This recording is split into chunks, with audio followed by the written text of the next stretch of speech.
Mga kapuso, mahigit 4 na buwan nang hindi nakakapasada ang motoristang nakumpiska ang driver's license sa Pasay City noong Mayo.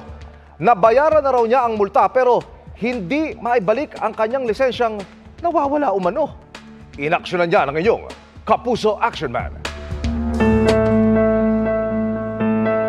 Nakasagi ng motorsiklo ang minamanehong pampasaherong bus ni Celso. Hindi niya tunay na pangalan nitong 1 ng Mayo. Nakasaad yan sa violation receipt na ipinataw sa kanya ng Pasay City Vehicular Traffic Investigation Section.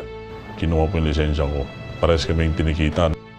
Nang tutubusin na niya ang kanyang lisensya, Binayaran ko na, hanapin ko lang daw yung nakasulat na papel. hinanap yung lisensya ko. Wala na daw po. ilang beses na nagpabalik-balik si Celso sa opisina pero ang kanyang lisensya ay nawala na. Sabi ng isang pulis, wala talaga. Masakit po kasi walang trabaho. Wala pa akong hanap buhay. Kasi yun lang talaga yung inasahan ko, yung lisensya ko.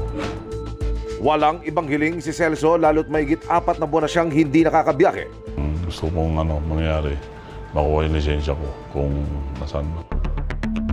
Nakausap ng inyong Kapuso Action Man ang hepe ng Pasay City Vehicular Traffic Investigation Section.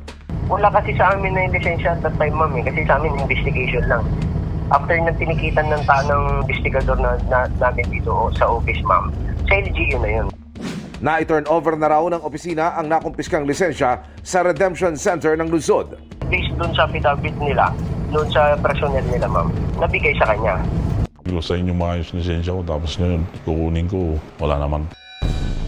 Sumangguni ang inyong Kapuso Action Man sa Land Transportation Office. Ayon sa ahensya, kasama ang kanilang mga enforcer at ng MMDA sa mga pwedeng magkumpiska ng lisensya ng mga motoristang lalabag sa batas trapiko. Pinapayagan lang magkumpiska ng lisensya ang traffic enforcers ng mga lokal na pamahalaan kung sila ay deputized ng LTO. Magsasagawa naman ng kaukulang investigasyon ng LTO hinggil sa nangyari. Sa ngayon ay nabigyan na nila ng panibagong lisensya si Celso. Maraming salamat, ma'am, kasi po makapagtrabaho ulit po ako. Hindi po sa inyo, hindi po ako magkakalisensya.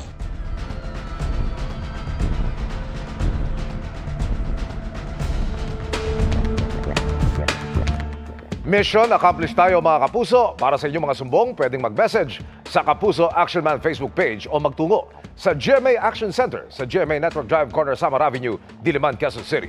Dahil sa anumang reklamo, pang-aabuso o katiwalian, tiyak may katapat na aksyon sa inyong Kapuso Action Man.